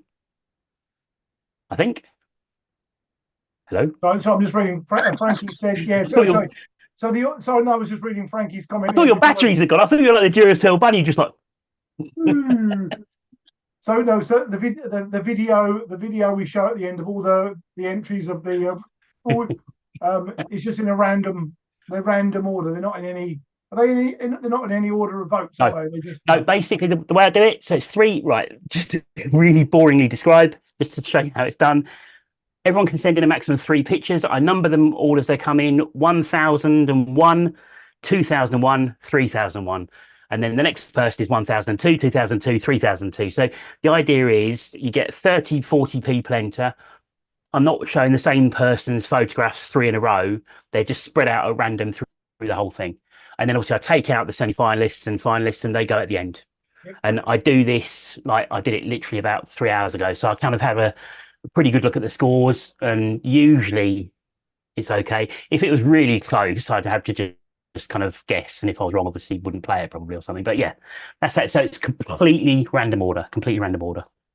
Right. Excellent. So emails. Yes, well, I'll do emails in a minute because there's loads. We forget emails every time. Now no, I haven't forgotten. I've got Mo Jackson's asked. Mo Jackson's asked for the PDF charts. I'm going to send that through. I've got pictures from Frankie Robertson, pictures from Ian Dale. I've got the picture from Steve, the Rumsby picture. Thank you, Steve. And I've got pictures from Sean McQueen. So the pictures that we get through on the emails, I haven't got time to download them and resize them and so on. So we'll just play them live out of the emails. So hopefully we'll know what they all are and they're all going to be the right way up and everything. But while I'm looking at that, do you want to do where you've been and what you've seen, Steve? Do your pictures. Oh yeah, we'll whip through this bit quickly. Cool. So yeah, as Matt said, I've been rather busy this spring. It's my busiest time of year leading tours and day trips. So pretty much I haven't been around much, but where I have been, I'm just going to just share my screen. Hopefully you can see that. Oh, hang on a minute. Sorry. Can you see that? I can. Oh, that's rather nice. So basically, I think since the last show, I've been to Mallard, and this was northern Greece. Fantastic area for birding, where we had loads of Dalmatian pelicans. So this is Dalmatian pelican. This lovely sort of punky hair, really good. Lovely. Modeled on myself, really. Sorry. So yeah, Dalmatian pelicans, and what else did we see? Lovely eagle owl that we found nesting in a quarry. Had a lovely. Had a couple of chicks. Quite a distant shot, but we found a nest, or we saw a nest with a couple of chicks, which was really nice. We had a boat trip out on the lake. Massive nesting colony of herons, egrets, cormorants, including spoonbills, a bit like Abberton, which is nice. So lots of spoonbills. Yeah. We had a nice honey buzzard. Very nice. Decent. We had some nice raptors. So honey buzzard was one of them. The reed beds, lots of great reed warblers chuntering away. Nice. Good. What else did we have? Not just Dalmatian pelicans, but white pelican or great white pelican. This one Oh, wow. having a bit of a yawn, Okay. which is really nice. Incredibly good views of lesser spotted eagle. God, that's lovely. This one was so close. In That is fact, absolutely. Well, how close was that? probably 20, 30 meters away. Oh my goodness, Which that is was absolutely gorgeous. pretty. They're normally quite shy, but this one just sat on a branch, which was They sort of buzzard size, are they? Or a bit bigger? bigger. Yeah, a bit bigger. Bigger. Okay. Okay. Yeah, Lovely. spotted eagle. From big to little, lesser spotted woodpecker. Oh, very nice. Yep. Nice views of lesser spark. What else do we have? Click on the mouse. So quite a special raptor of the area is Levant sparrowhawk. So Lovely. not the closest shot, but male and female on a wire. They're really smart birds, aren't they? Yeah, really good. Pygmy cormorant. Yeah. You give it another couple of years, there'll be one of these in Britain. I'd love to see one of them. I think they look so cute. They are really smart. Yeah, they're really cool. And again, this is in the breeding colony. And squacko herons. These two Lovely. were having a bit of an argument. Yep. And then whiskered tern. Nice. So look through that. And then last week, I think it was last week. Yeah, last week. Was it last week? I've no idea when it was. Last week. Yeah, I was in the. Yeah, it's busy like that. I was in the Camargue in the south of France, watching this short-toed snake eagle. Really good views of those. That's really kind of really sort of tawny on the back, like really pale on the back. Yeah, normally you only see them Yeah. from below, really, very barred Yeah. and white, but you don't often see them upper part. So Beautiful. this was just banking round and I managed to get a couple of shots. Good old roller bird. Good old roller bird. Excellent. Roller bird, yeah. Do love the rollers. Yeah. Really nice. Nice roller. Obviously, you can't go to the Camargue without seeing flamingos. Right. That shot. I'm sorry, but that needs to go on a book or on the front of a talk or something. And your pelican one at the very beginning as well. Both great pictures. I love them both. Really Okay, nice. so if Paul Everett's watching, I'll do a talk on the Camargue another year, and I'll use this picture. There you go. There you go. Okay. Melodious warblers were pretty common. Nice. Singing away. So nice melodious warbler. Purple heron. Hey. Lots of purple herons nesting, which was really good. And last but not least, I just put a butterfly in because this was a new butterfly for me. Spanish gatekeeper. Oh, that's rather pretty. Yeah, really nice. We were up in the hills, and these were quite numerous. I mean, the weather was really nice. Yep. So that's. Oh, that wasn't the last picture. And little bastard. I beg your pardon. Sorry, little bastard. Talking to you, it'd be a great bastard. Sorry. Thanks, mate. Brilliant. So yeah, little bastard. On that note, I'll stop. I think we had enough of your pictures. Thank you. They're brilliant, mate. They're really good. Cheers, mate. I'll tell you that camera as well. I mean, you get. I know you've had it for a while now, but you're getting some cracking pictures of that camera. I'm really pleased with it. Yeah, yeah. And I've just come back from south of England, Dorset, Isle of Wight, doing butterflies and birds, and I've got more shots to share. So if you want to see more of our shots, check out our swallow birding Facebook page or our X page, or just visit our website. Website's down here, actually. Look, somewhere down there. Yeah, www.swallowbirding.co.uk. And better still, don't just look at his photos. Go on one of the trips, then you can see the birds and take your own photos. Exactly. Yeah, well said. That's what you should be doing, definitely. Right, okay. So what have you been up to, buddy? Really not much at all. I think my radius of travel has been about 50 miles, to be fair, so nothing like yours. But I think these pictures made you laugh when I posted them because you said to me, he takes his camera everywhere, that bloke. I do take my camera everywhere. It's always in the car, pretty much, or around my neck. Oh, that's nice. And we went down to Trent Park. We went to see Tina's family in sort of North London, northwest London, and Trent Park down there near Enfield. And there were just some mandarins on the pool, and I had the camera in the car, so I ran back and got it, and just get it down low. I just got down and put the camera on the ground really, and just took the pictures on the screen. And you get a really shallow depth of field if you get down low, and you get a nice blurry background. Yep. And then this mandarin was sort of drifting around, half asleep, And yeah, I was really pleased with that picture. I like that. Um, similar thing, similar thing going on. This was at Alton Water back in at the end of April, sunny April. I'm glad you Um, got up from the floor. That was what I was more worried about. yes. I thought you was going to take all your pictures were just going to be on the floor. Yeah, I've just been crawling around all month, like commando style with my Commando camera. style. Yeah. So again, you could see actually it was drizzling. It was horrible weather, really grey. But this great crested grebe was obviously tucked away, thinking, "Blimmin' heck, when's the spring going to come?"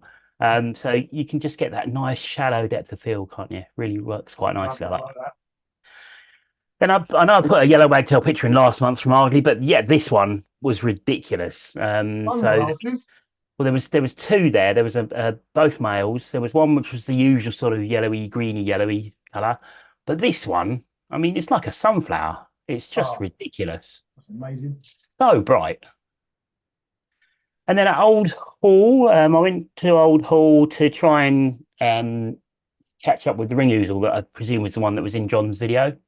Yep. And unfortunately, I missed it. But on the way out, I noticed these two jackdaws were just picking nesting material live off the back of this cow, which I just thought was quite interesting, really. I don't think I've seen that before. I'm sure it happens, but yeah, I hadn't noticed that behavior before, so I just took a picture. Make me laugh. Then on the 26th of April, I was at work and a ping came up on my phone. There was a pectoral sandpiper that was seen on the White Horse Marsh, which handily is directly between where I work and where I live. So I had my camera in the car. You do. And managed to get down there. It was a bit of a distance away, but yeah, got to see the peck. And I've only seen 4 or 5 pecks, I think, so quite pleased with that. It's a good spring bird, actually. Yeah, definitely. And then I've just included this one just to like it. It's a wren, nice. but I just like it. It's posing quite nicely. It's got its tail cocked, which, you know, we all love it when a wren sits like that. Yep. So there you go. That was at Ardley. And then went to Radness one evening, listening for nightingales and turtle doves, and the sunset came down. And sometimes when it's a clear sky there, you can sit in the hide and you get to view the sun coming down in the west, and the river goes golden. And there was a whimbrel just pecking around, and there was some brent geese behind. And I was waiting for the whimbrel on its own, actually, but that was the best I could get with one brent goose in the background. But I just quite like the silhouette of the whimbrel with the sun coming down. And Radness again a few days later, managed to see my first turtle dove of the year, which I was really pleased with. That's nice. Nice. For anyone who's not sure of turtle dove in flight, you are looking for the tail. Really is a very giveaway size as well, but tail, grey underwing, and then you've got those white sort of tail feathers. It's like a diamond, black diamond set in white. Stands out. Yeah, beautiful. And this is also at Radness. It just made me laugh because this green woodpecker just sat there. It just sat there watching me. So I thought, okay, I'm going to really slowly raise my camera. And it was just going, blinking at me through the branches. I don't know if it thought that I couldn't see it because it was behind branches, but just made me laugh. I like that. It's a nice shot. Yeah. And this one, I've got a huge thanks to say to John Ward for this, because John and I had a day up in the Brecks, and then we went up to the Norfolk coast to Blakeney. And Blakeney Marsh had a purple heron, which is what we went to go and see. And first of all, we parked up in the main car park, and we ended up walking about 4 miles right around the entire marsh without seeing the bird, I hasten to add. Then we found out that there's another pull-in that you can park for free and walk about 50 yards to where the bird was showing. So we came back later in the day, and luckily the bird showed. But the reason I got to thank John is because when it showed, I was scanning the reed bed with my scope, and it flew, and John shouted, "I've got it, it's flying." So I've looked up from the scope, and obviously I'm looking up in the sky, and I couldn't see it, and it was actually gliding low across the meadow. But in my panic, because I've never seen one before, I completely missed it. Luckily, it landed before it walked into the reeds to the left there, and John pointed it out very quickly to me as it landed and managed to get some views of it. So yeah, really, they're just really thin, aren't they? Like a snake almost. They are. I mean, they're a bit smaller than the grey heron, but yeah, cracking bird. Yep. Well done for getting a new bird. Excellent. Yeah, no, pleased with that. And then we stopped off on the way through at the Brecks. As I said, we got nice views of garden warbler, really nice. close. And this is the bird we stopped to see. This is tree pipit. John hadn't seen tree pipit before, so managed to find several tree pipits actually on the day. We got a bit bored of them by lunchtime, to be fair. We'd seen about a dozen, which was really nice actually. Obviously, I'm joking, we weren't bored. But they were all singing. They were displaying, singing in flight, and yeah, really lovely. And this one perched up very, very close to where we were standing, so I managed to get some pictures. Lovely. And then the swifts are back, of course. So hopefully everyone's noticed swifts and swallows and house martins are back. Have been for a while now. And these two were chasing each other around over Ardley Reservoir. So I thought I'd take their picture. Yeah, that's nice. Not easy bird to photograph. No, and the sun was just in the right place to kind of come off the underwing there, which was quite nice. Yeah, beautiful. Then we went to Abberton, and I was looking for hobbies and black terns and all sorts of things. But I had Tina with me, and Tina was watching these guys. And this was a coot nest. I think they've actually fledged now. They're bobbing around in the water at the moment. But this was right in front of one of the hides. And yeah, look at those little tiny coot chicks just being fed. They were so noisy. Well, yeah, cute's a different word, but anyway. Oh, no, I think they're cute. They're lovely. Look at them with their little bald red heads and Only a mother coot could love those. And then we also managed to get nice views of barn owl at Abberton. Did a little That's flyby. lovely. I don't know what it's got a bit of dirt or something, I think, in its claws there. Nice. And then there was willow warbler, two willow warblers there singing, which is quite nice. Seems like a big good year for willow warblers locally. So good to get views of those at Abberton. And of course, did manage to find a hobby as well, and it flew right over my head, which was quite lucky. So got a picture of that. Oh, that's nice. And then finally finished up, managed to get some pictures of San Martins fairly locally, not too far away. Really, really nice, just at the nest hole here in the sunlight. Wonderful. And then I just thought I'd put a fun picture in of That's good. I like that. That's good. the world's laziest common whitethroat. This common whitethroat was sat on this branch, didn't even bother standing up. It was singing, but just sat there like that. And its breast feathers had kind of formed I don't know, like a blanket or a skirt or something. But it was really close to the car, and I just stood there watching it, took its picture, and it just sat there singing at me. So yeah, that made me laugh. Perhaps it's got no legs. Oh, don't say that. No, it had been standing up. It had been standing up. Right. Yeah, it had been standing up. Also, how can it land on a branch with no legs? That's a good point. Thank you. Anyway, right. And finally, the final picture. That's nice. I know. Yeah, first brood of Mallard. Oh my god, I've got Mallard on the brain. Mute Swan cygnets at Ardley Reservoir, and I spent quite a while actually stood there waiting for them to kind of all swim towards me to get a picture, and I was really pleased with the way that came out. I just think they're lovely. That's lovely. Nice colours. I love that. Yeah. And there we go. That's me done. Well done. Well done. Right. Good. Okay. Where are we? What we got? What we got? Any feedback? Let me line up the pictures for viewers. No, a few people saying that the blue tip picture was really good again. Yeah, just to say that the book, the Where to Watch Birds book, apparently is available on Amazon. Oh, I'm so sorry. I completely forgot that. Yes, so you can. Oh, blimey, you can buy it on Bloomsbury and Amazon as well. Hang on.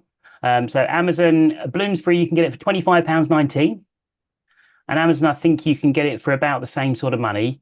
David said $22.99 on Amazon. Oh, brilliant. Okay, that's fine. I mean, I think the official sellers, which David asked us to show, which I completely forgot. Thank you, whoever sent that in.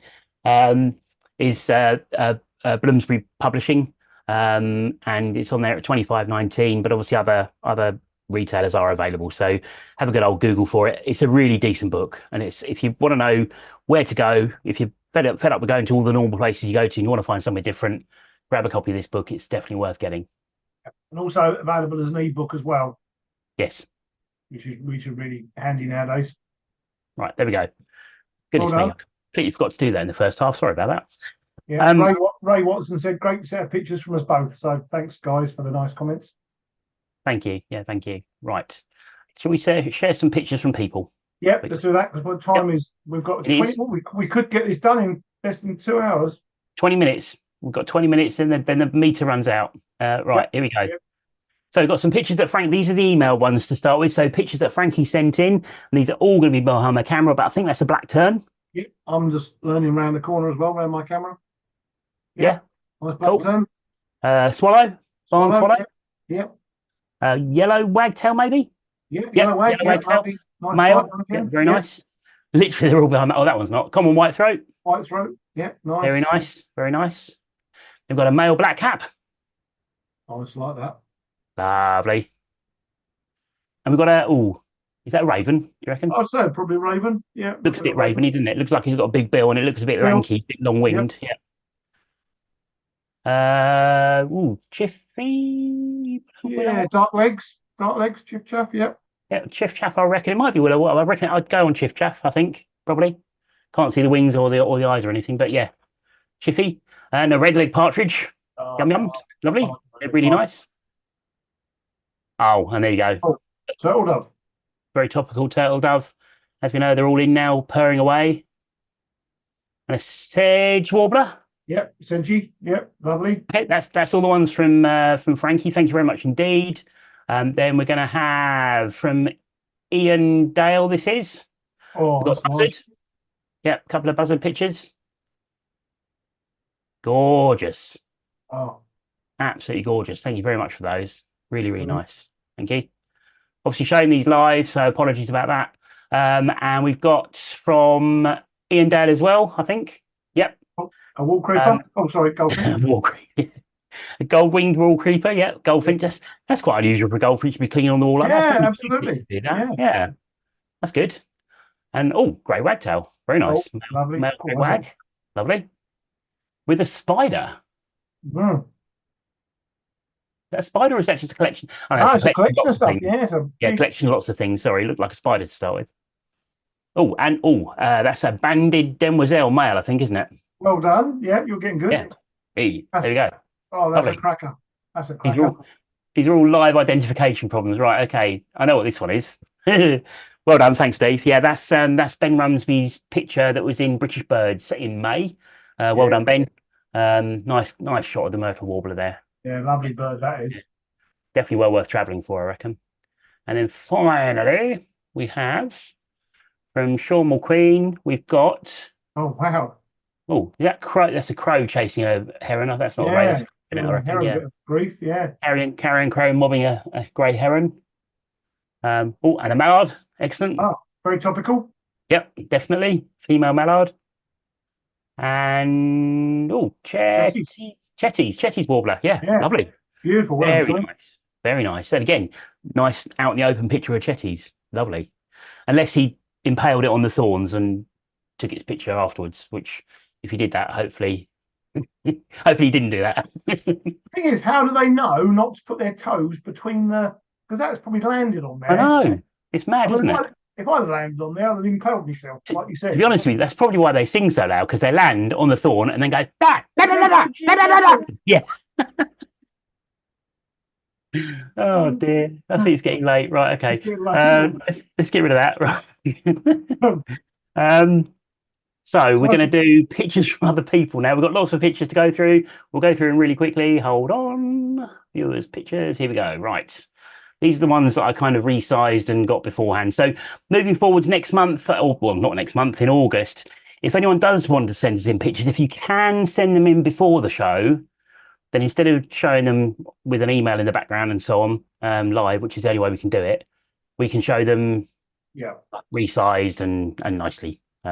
So this is a pair of, well, it might not be a pair, but it looks like a pair of common terns, and that was sent in by Graham Me. Nice. On the end of the pier. Also from Graham. Now, he has told us that one of these birds is real and one of these birds is fake. So what I want to know is, how did the kingfisher get the fake sparrow on its head? That's amazing. That sparrow looks almost real. Wow. I like that. That's a good picture. Thank you. Thanks, Graham. Then these are from Jan Lewis. That was 24 Arctic terns on the 3rd of May at Hanningfield. Oh, and this is 5 of them. And then the next picture, I think there's another 3. Yep, there we go. Wow. So Arctic tern, really sort of just long bills and pale wings and little black edge on the end. Not easiest to identify, but I think when you get a group like that, it probably makes it easier, doesn't it? Yeah. Nice shots they are. Now, this is a picture that Lauren Hooper sent in. And Lauren had actually, she said, just thought you'd like to see a shot of me repping the EBWS jumper out in the field at a red-spotted blue throat twitch in Grutness, Shetland. The Yeah. bird is just above my left ear, although you can't see it in the shot. Okay, so it's just in there somewhere. The bird showed beautifully near the pools, and lots of birders were able to get on it during the few days it was there. We also had a fall of 64 recorded redback strike in one day last week. I went from only having seen one distant glimpse to seeing 3 in one day, and even finding my own bird around Quendale Mill. Wow. And she's finished by saying, hope Essex is putting up some interesting species this spring. Happy spotting, and I hope to see you on YouTube again soon. So there you go. Well done, Lauren. That's amazing. Thanks for sending that in, and thanks for spreading the word. Yeah, absolutely. Yep. That's a really good birding site, Grutness Pier. Really good. Good stuff. I've never been up there. I need to get up there, really, don't I? Really good for Arctic terns. Arctic terns breed just there as well. So okay. Good practice, right? Then we have from Paul Daughtry at Fingeringhove. We've got a turtle dove. Lovely. Thank you very much, Paul. We have another black tern, and this was at Russell Green, the little reservoir at Russell Green. Pretty good. Yeah, definitely. And then Pete Dwyer sent in a couple of grey wagtail pictures from Sybil Hedingham. Nice male grey wagtail with, again, a beak puller. Oh, that's a... what kind of damselfly is that? I don't know. Blue tail? I can't tell really. Blue tail. Oh, no, it's a green. That's one of the greens, isn't it? Yeah, can't really tell. It's a bit difficult. Anyway, right, okay, sorry. Excellent. Thanks for that, Pete. I think there's two damselflies there. I think there is definitely, yeah. There's a bluey one, and I'm sure this is one of the greens, but I don't know which one. Male and a female, probably. Maybe. Oh, I don't know. Anyway, right. And then Richard Chu sent in some nice pictures. So it's a beautiful red fox. He's actually put on his message. I think I mentioned to you that he'd be away traveling to, from, and around Slovenia. He's tried to pick a country that maybe Steve hasn't been to. Have you been to Slovenia? No, never. Have I been to Slovenia? Been near. No, never been there. Oh, there you go. And more importantly, he will be watching and hopefully photographing brown bears and alpine mountain birds, none of which he sees too often in Essex.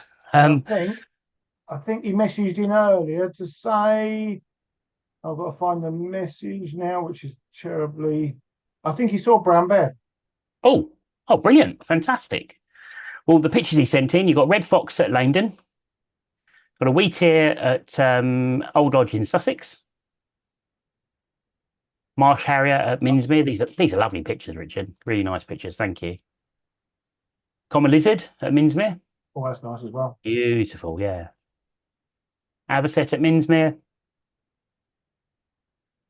Little egret also at Minsmere, showing his lovely yellow feet. Got black grouse at World's End, Lecking. Very nice. A gorgeous photo of a red squirrel at Dingle Nature Reserve in Llanelli, Anglesey. Very good. Yeah, thank you. Then red kites at Wichnacht Arian or something like that near Powys. Spoken like a native, that was. Brilliant. Like a nice group of red kites there. Then you got a nuthatch, also near Powys. And that's at Gilfack near Rayadere. Yeah, Rayadere, yeah. Good place, Gilfack. Yeah, really common redstart there as well. And also there, we've got a pied flycatcher.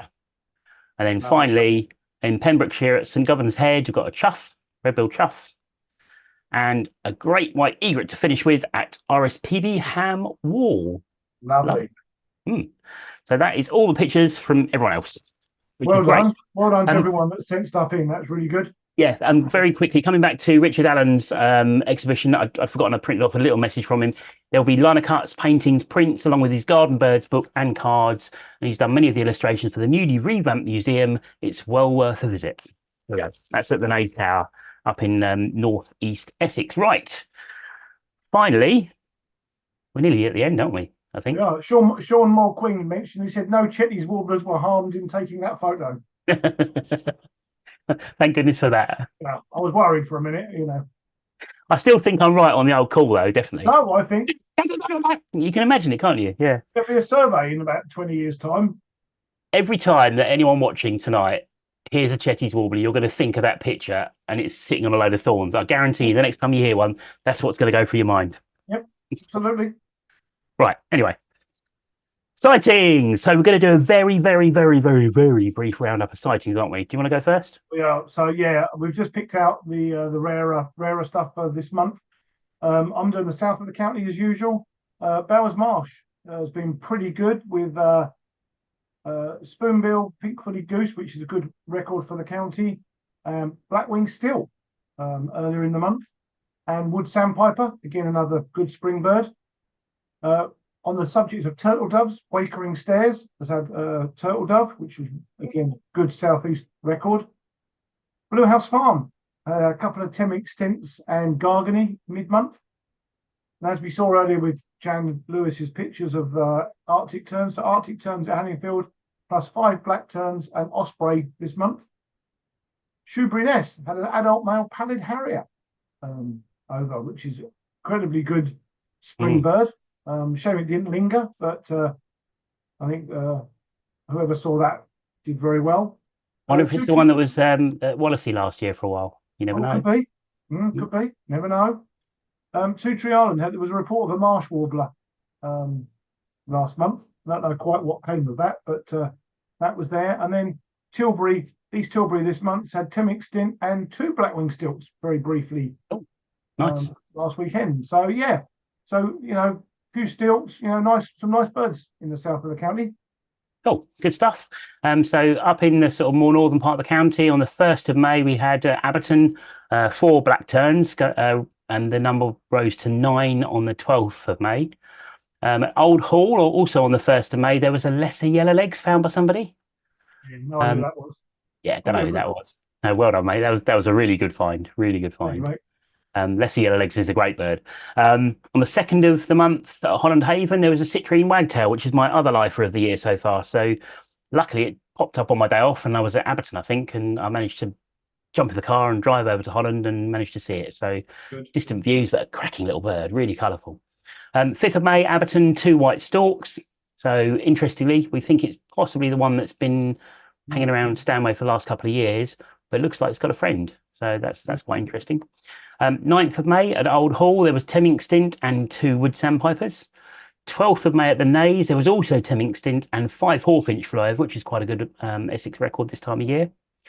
13th of May at Holland Haven, there was also Temminck stint. So I think there's been a little kind of influx of Temminks, haven't there? Yep, which is good. And then on the 18th of May, for one day only, there was a male redback shrike at Holland Haven.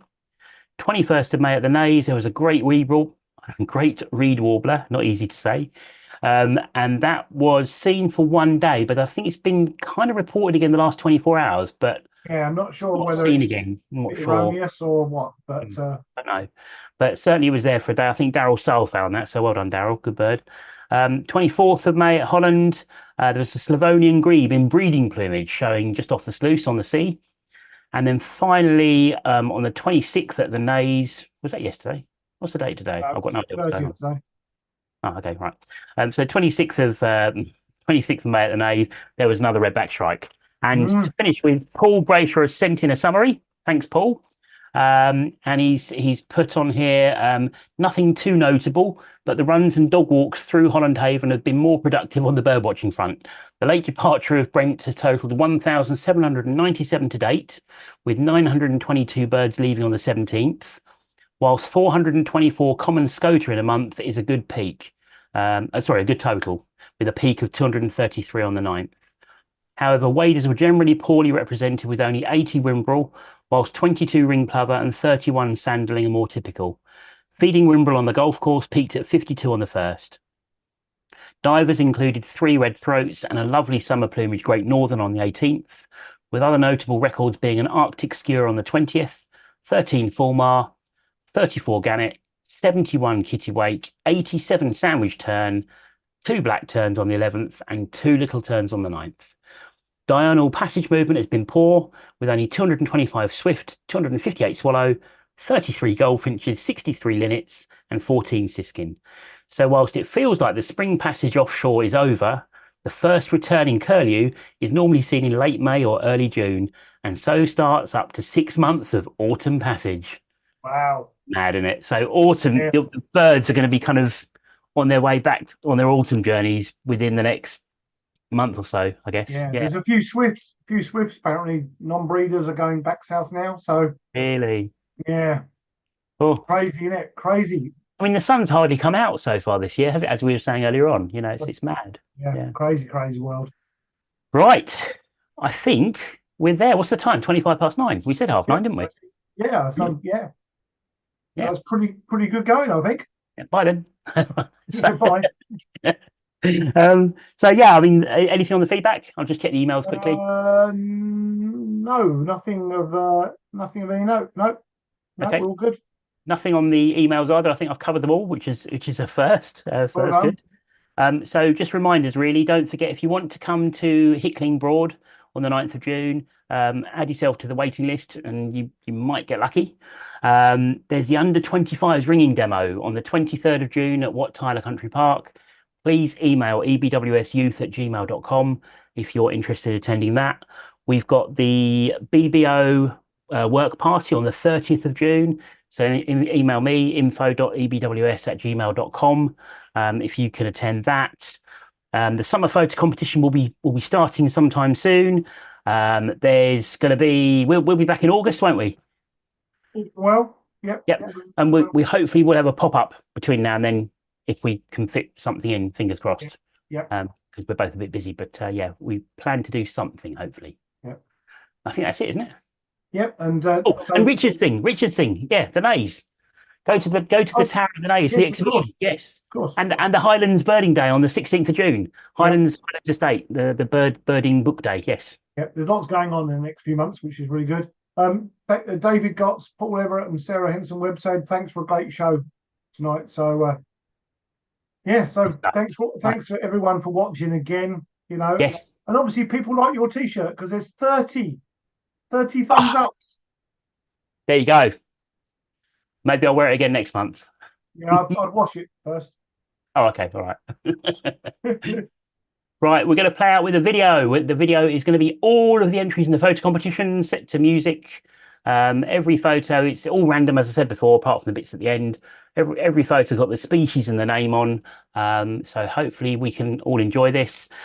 Steve and I are going to say goodbye until August. We're going to go and have a well-earned summer break and do a bit of dragonfly and butterfly and bird watching and bits and pieces. Don't forget to go on Steve's website, swallowbirding.co.uk. If you want to go on any of his local birding days over the summer, he's still going to be working. You can join him and find some good stuff and get some good pictures and so on and so forth. Take care when you're taking pictures, respect the wildlife, enter the summer competition, and just have fun. We'll see you in the autumn. Yep. Enjoy the photographic competition. Yes. Here we go. Right. We'll say goodbye. Goodbye. Goodbye. See you all. Goodbye.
Bye.